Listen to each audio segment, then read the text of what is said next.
ശ്രീ ജയകുമാർ സാറിനെ നിയമിച്ചത് സഖാവ് ശ്രീ പിണറായി വിജയൻ അവരുടെ ഒരു മാസ്റ്റർ സ്ട്രോക്ക് ആണ്. നമ്മുടെ CPM മന്ത്രിസഭയും LDF ഗവൺമെന്റും ചെയ്ത ഏറ്റവും നല്ല കാര്യങ്ങളിലൊന്നാണ്. ഗോൾഡ് ക്ലാഡഡ് കോപ്പർ പ്ലേറ്റ്സ് എന്ന് എഴുതുന്നതിന് പകരം ചെമ്പ് പാളികൾ മാത്രമാക്കിയത്. ഇതൊന്നും ഞാൻ ആകാശത്ത് നിന്ന് കണ്ടുപിടിച്ച് പറയുന്നതല്ല. ബഹുമാനപ്പെട്ട ഹൈക്കോടതിയുടെ 7-8ഓളം ഇടക്കാല വിധിന്യായങ്ങളിൽ ഹൈക്കോടതി എടുത്തു പറയുന്ന പോയിന്റ് ബൈ പോയിന്റ് പറയുന്ന കാര്യങ്ങൾ തന്നെയാണ്. ശ്രീ രാഹുൽ ഈശ്വർ, ഇവിടെ ശ്രീ PK ഗോപൻ വിശദീകരിച്ചതുപോലെ കാര്യങ്ങൾ എല്ലാം ക്ലീൻ ആണോ?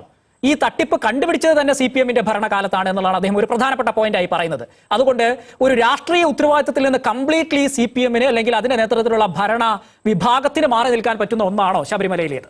ശ്രീ റാഷിദ്, ആദ്യം തന്നെ പോസിറ്റീവ് പറഞ്ഞു തുടങ്ങാം. ഒന്ന്, ശ്രീ ജയകുമാർ സാറിനെ നിയമിച്ചത് സഖാവ് ശ്രീ പിണറായി വിജയൻ അവരുടെ ഒരു മാസ്റ്റർ സ്ട്രോക്ക് ആണ്. നമ്മുടെ CPM മന്ത്രിസഭയും LDF ഗവൺമെന്റും ചെയ്ത ഏറ്റവും നല്ല കാര്യങ്ങളിലൊന്നാണ്. വിശ്വാസികൾ കക്ഷി രാഷ്ട്രീയ ഭേദമന്യേ അതിനെ സ്വാഗതം ചെയ്യുകയും അതിന്റെ നന്മ കാണുകയും ചെയ്യുന്നുണ്ട്. അതും ജയകുമാർ സാറിനെ പോലൊരാൾ വരുന്നത് എല്ലാവർക്കും സ്വീകാര്യമാണ്.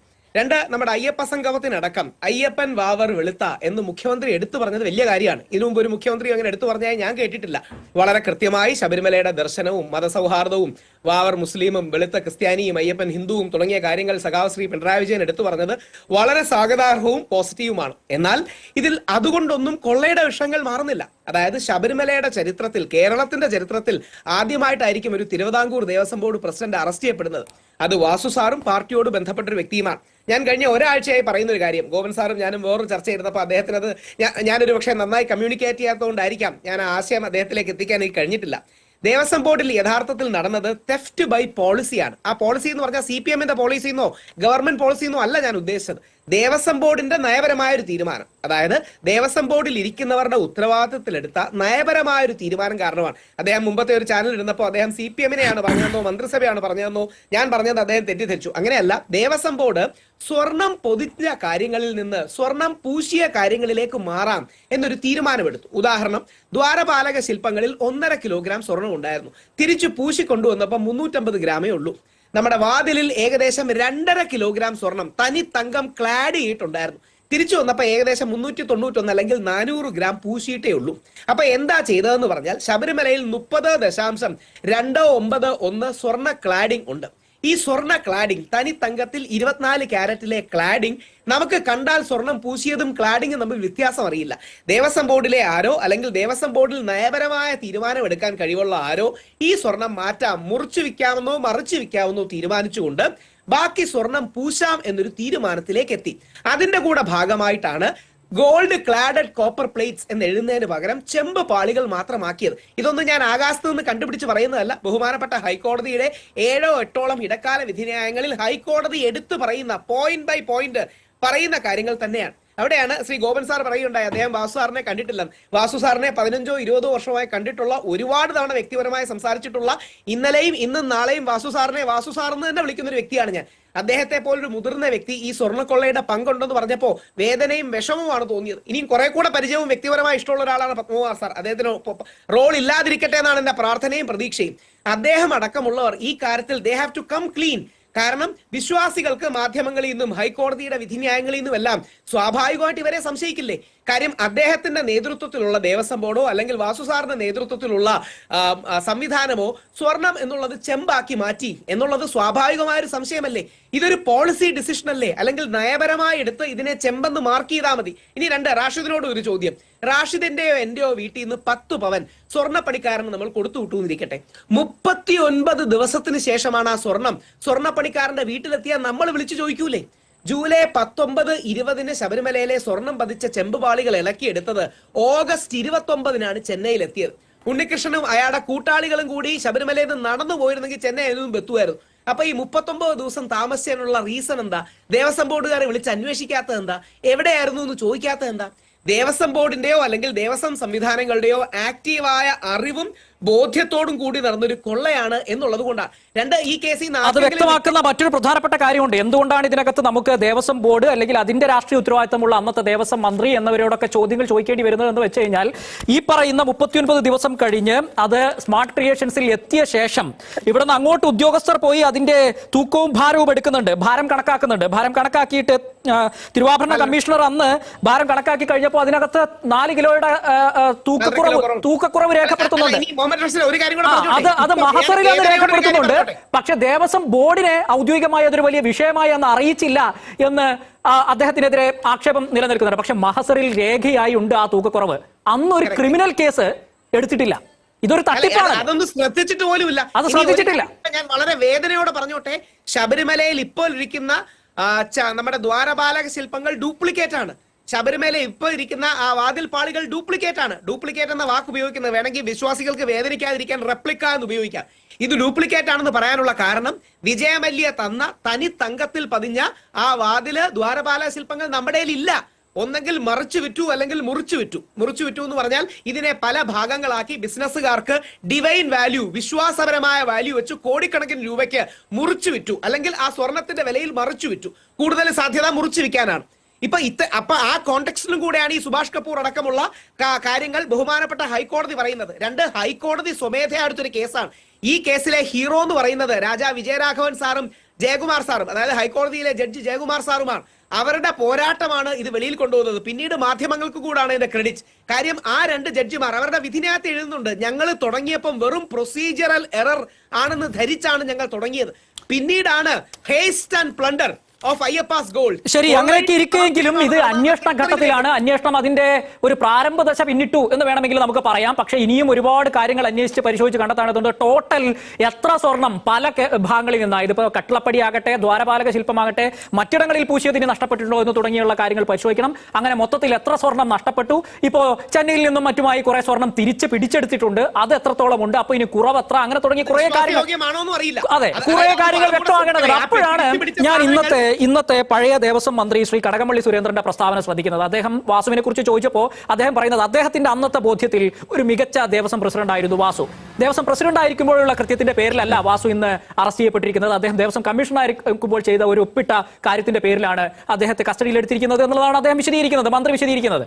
മന്ത്രിയുടെ മേശപ്പുറത്ത് ദേവസ്വം ബോർഡിലെ ദൈനംദിന പ്രക്രിയകളുടെ ഭരണനിർവഹണത്തിന്റെ ഫയലുകളെല്ലാം എത്തണമെന്ന് നിർബന്ധമില്ല എന്ന് അദ്ദേഹം പറയുന്നു. പക്ഷേ ഇതുപോലൊരു സംഗതി അടിക്കടി ഒരു കൃത്യമായ പ്ലാനിങ്ങോടുകൂടി ദേവസ്വം ബോർഡിൽ നടക്കുമ്പോൾ അത് മന്ത്രി അറിയാതെ പോകും എന്ന് സാമാന്യ യുക്തിയിൽ വിചാരിക്കാൻ പറ്റുമോ ശ്രീ രാഹുൽ ഈശ്വർ? സത്യസന്ധമായി പറഞ്ഞാൽ പറയാൻ പറ്റില്ല. അതാണ് അതിന്റെ സത്യസന്ധമായ ഉത്തരം. അതായത് ദേവസ്വം ബോർഡ് ക്വാസി ജുഡീഷ്യൽ അധികാരങ്ങളുള്ള ഒരു ബോഡിയാണ്. ദേവസ്വം മന്ത്രിയുടെ എല്ലാ കാര്യങ്ങളും അറിയിക്കണമെന്ന് നിർബന്ധമില്ല. അതിന് സ്വതന്ത്രമായ ഒരു സ്റ്റാൻഡിംഗ് അല്ലെങ്കിൽ ഒരു അർദ്ധ ഗവൺമെന്റ് സ്വഭാവമുള്ള ഒരു ക്വാസി ഗവൺമെന്റൽ സ്വഭാവമുള്ള ഒരു ബോഡിയാണ്. അതുകൊണ്ടാണ് ഞങ്ങളെ പോലുള്ള വിശ്വാസികൾ ഏതെങ്കിലും മന്ത്രിക്കോ പാർട്ടിക്കോ എതിരെയൊന്നും ആരോപണം ഉന്നയിക്കാത്ത. അറിയില്ല, നമുക്കിപ്പം കിട്ടുന്ന ഇൻഫർമേഷൻ മുഴുവൻ ഹൈക്കോടതിയിൽ നിന്നുള്ള ഇൻഫർമേഷനാണ്. ഞാൻ ഈ പറഞ്ഞ കാര്യങ്ങളെല്ലാം ഹൈക്കോടതിയുടെ വിധിന്യായങ്ങൾ, ഒബ്സർവേഷൻ പോലുമല്ല, നിരീക്ഷണങ്ങൾ പോലുമല്ല, വിധിന്യായങ്ങളിൽ എഴുതിയെടുത്തിട്ടുള്ള കാര്യങ്ങളിൽ അടിസ്ഥാനമാക്കിയ കാര്യങ്ങൾ മാത്രമാണ് നമ്മൾ മുമ്പോട്ട് വെക്കുന്നത്. ആ കോണ്ടെക്സ്റ്റിലാണ് നമ്മൾ ഇത് അറിയേണ്ടത്. ഇനി മന്ത്രി അദ്ദേഹത്തിനുള്ളവർക്ക് ഇൻവോൾവ്മെന്റ് ഉള്ളതുകൊണ്ട് അറിയില്ല, അതാണ് സത്യം.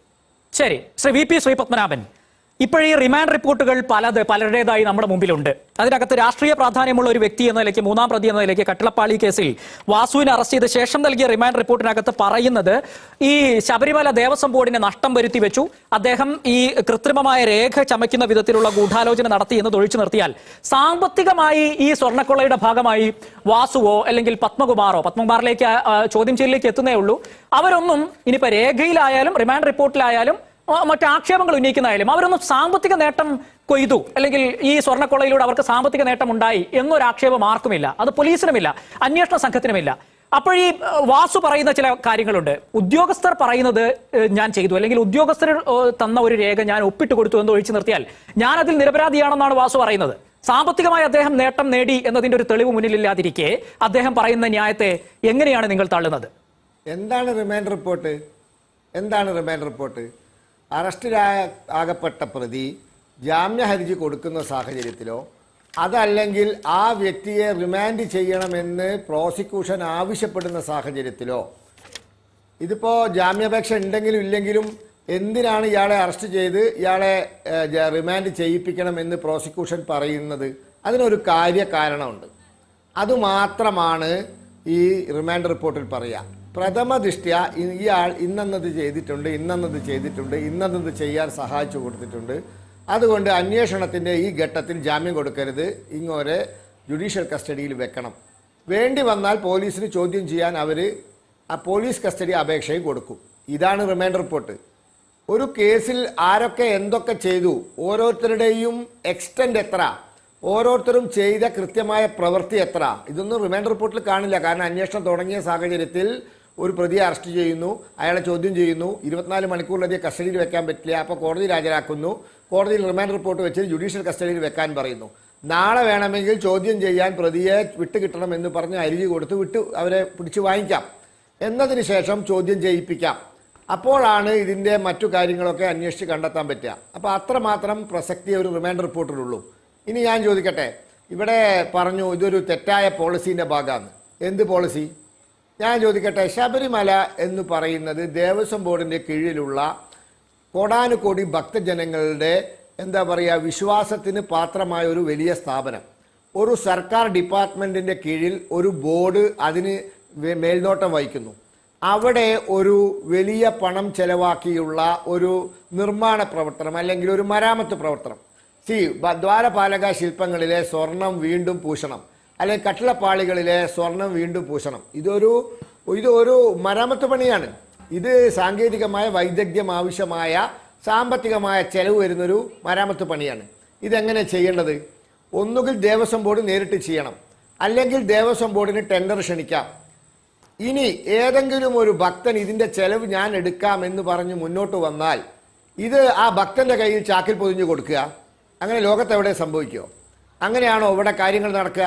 അപ്പോൾ ദേവസ്വം ബോർഡ് ഒന്നുകിൽ നേരിട്ട് നടത്തണം, അല്ലെങ്കിൽ ജ്വല്ലറി ബിസിനസ് ഉള്ള സ്വർണ്ണ വ്യവസായം നടത്തുന്ന ആർക്കെങ്കിലും അതിൻ്റെ കോൺട്രാക്ട് കൊടുക്കണം. വേണമെങ്കിൽ ടെൻഡർ വിളിക്കാം. എന്നിട്ട് അത് അങ്ങനെയല്ല ശബരിമലയിൽ ബിൽഡിങ്ങുകൾ നിർമ്മിക്കുന്നത്, റോഡ് നിർമ്മിക്കുന്നത്. ആ ശബരിമലയ്ക്കുള്ളിൽ നടക്കുന്ന നിർമ്മാണ പ്രവർത്തനങ്ങളൊക്കെ അങ്ങനെയല്ലേ? ഏതെങ്കിലും വഴിയെ പോകുന്നവനെന്നാ നീ ഒന്ന് എടുക്കുക എന്ന് പറഞ്ഞ് ഏൽപ്പിക്കുകയാണോ? അപ്പം ആ ഏൽപ്പിച്ച വ്യക്തിക്ക് കൊടുക്കേണ്ട പൈസ ഇത്രയാണ് എന്ന് പറഞ്ഞ് ഭക്തജനങ്ങൾക്ക് അത് സംഭാവനയായി നൽകാനുള്ള അവസരം കൊടുക്കാം. ഒരിക്കലും ഈ സാധനം വിട്ടുകൊടുക്കാൻ പാടില്ല. മാത്രവുമല്ല സന്നിധാനത്തിന് പുറത്തു കൊണ്ടുപോകാനും പാടില്ല.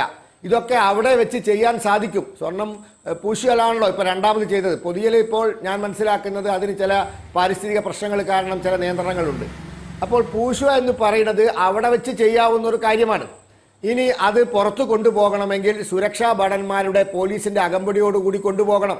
ദേവസ്വം ഉദ്യോഗസ്ഥന്മാർ അകമ്പടി പോകണം, പോലീസ് അകമ്പടി പോകണം. എന്നിട്ട് എവിടെയാണോ കൊണ്ടുപോകുന്നത് അവിടെ കൊണ്ടുപോയി ചെയ്ത് അതേ അകമ്പടിയോടെ തിരിച്ചു വരണം. ഇതൊന്നുമില്ലാതെ ഇത് ചാക്കിൽ പൊതിഞ്ഞെടുത്ത് കൊടുക്കുക ഒരു സ്വകാര്യ വ്യക്തിക്ക്. ആരാണ് ആ വ്യക്തി? നോബഡി. അപ്പോൾ ഇത് പോളിസി തെറ്റായ പോളിസിയൊന്നല്ല, ഇതങ്ങനെ പോളിസിയൊന്നല്ല. ഇത് തെറ്റായ പോളിസിയല്ല, ഇത് കേട്ട് കേൾവിയില്ലാത്ത ഒരു ഗുരുതരമായ ഒരു കുറ്റകൃത്യമാണ്. ഒന്നത്. രണ്ട്, സ്പെഷ്യൽ കമ്മീഷണർ എന്ന് പറയുന്ന ഒരു തസ്തിക അവിടെ ഇല്ലേ? കേരള ഹൈക്കോടതി സൃഷ്ടിച്ചതല്ലേ? പത്തനംതിട്ടയിലെ ഒരു ജില്ലാ ജഡ്ജിനല്ലേ അതിന്റെ ചുമതല? അദ്ദേഹം അറിയാണ്ട് അവിടെ ഇത്രയും വലിയ ഒരു നിർമ്മാണ പ്രവർത്തനം അല്ലെങ്കിൽ ഒരു പണി ഇത്രയും, അതും അയ്യപ്പൻ്റെ എന്താ പറയുക ശ്രീകോവിലിൻ്റെ കട്ടിളപ്പാളി, ദ്വാരപാലക ശില്പങ്ങൾ, ഇതൊക്കെ എടുത്ത് ഏതോ ഒരാൾക്ക് കൊടുക്കുമ്പോൾ അത് പോട്ടെ, അതൊരു നിയമപ്രകാരമായ രീതിയിൽ ചട്ടപ്രകാരം ടെൻഡർ വിളിച്ച് അതിന് റിപ്പയറോ മറ്റു മരാമത്ത് പണിയോ ചെയ്യുകയാണെങ്കിൽ പോലും കമ്മീഷൻ അറിഞ്ഞിരിക്കണം. എന്തേ കമ്മീഷൻ അറിയിച്ചില്ല? ഇത് സ്പെഷ്യൽ കമ്മീഷൻ അറിയിച്ചത് ഇങ്ങനെയല്ല ചെയ്യേണ്ടത്, ഇതിന് ചട്ടങ്ങളുണ്ട് നിയമങ്ങളുണ്ട് എന്ന് പറഞ്ഞ് അദ്ദേഹം ഉടക്ക് വെക്കുമായിരുന്നു, സമ്മതിക്കില്ലായിരുന്നു. അപ്പം അങ്ങോട്ട് പറഞ്ഞില്ല. അപ്പോൾ ഇത് തെറ്റായ പോളിസിയാ? എന്ത് പോളിസി? ഇത് പോളിസിയല്ല. ഇത് എന്ന് പറയുന്നത് വളരെ ക്രിമിനൽ ഗൂഢാലോചന നടത്തി നടപ്പിലാക്കിയ ഒരു എന്താ പറയുക ഒരു ഫ്രോഡുലന്റ് ഡീലിങ്സ് ആണ്, ഒരു തട്ടിപ്പ് തരികിട പരിപാടിയാണ്. അതിൽ ഒരാൾ പൈസ ഉണ്ടാക്കിയെന്ന് പറയുന്നു. അയാൾ ആ പൈസ ഒറ്റയ്ക്ക് എടുക്കുമോ? പിന്നെ അയാൾ ഒറ്റയ്ക്ക് ഈ ലാഭം മുഴുവൻ അയാൾ എടുക്കുകയല്ലേ? അയാൾക്ക് ഈ സൗകര്യം ചെയ്തു കൊടുത്ത ആൾക്ക് ഷെയർ കിട്ടിയിട്ടില്ല എന്ന് എങ്ങനെ വിശ്വസിക്കും? ഇപ്പൊ ഇവിടെ രാഹുൽ ഈശ്വർ പറഞ്ഞല്ലോ ഇത് റിപ്ലിക്കയാണ്, അത് നേരത്തെ കൊണ്ടുപോയതൊക്കെ വിറ്റ് കഴിഞ്ഞു എന്ന്. അങ്ങനെയാണെങ്കിൽ ഇതേ സംശയം ഹൈക്കോടതിയും പ്രകടിപ്പിച്ചിട്ടുണ്ട്, ഈ കൊണ്ടുപോയ സാധനം തന്നെയാണോ കൊണ്ടുവന്നിട്ടുള്ളതെന്ന്. അങ്ങനെയാണെങ്കിൽ അത് വിറ്റാൽ കോടികൾ കിട്ടും. കാരണം അത് വിശ്വാസികളുടെ എന്താ പറയാ വിശ്വാസത്തെ സാധനമാണ്. കൊടുത്താൽ കിട്ടുന്ന പൈസ ഈ മനുഷ്യൻ ഡിവൈനിറ്റിയുടെ മൂല്യമുണ്ട്, അതിന് നമുക്ക് വില മതിക്കാൻ പറ്റില്ല. അതുകൊണ്ട് വലിയ അളവിൽ അത് വിൽക്കും. അതിനാണെങ്കിൽ മെറ്റീരിയൽ അതെ. അപ്പൊ അത് ഇയാൾ ഒറ്റയ്ക്ക് എടുത്തു.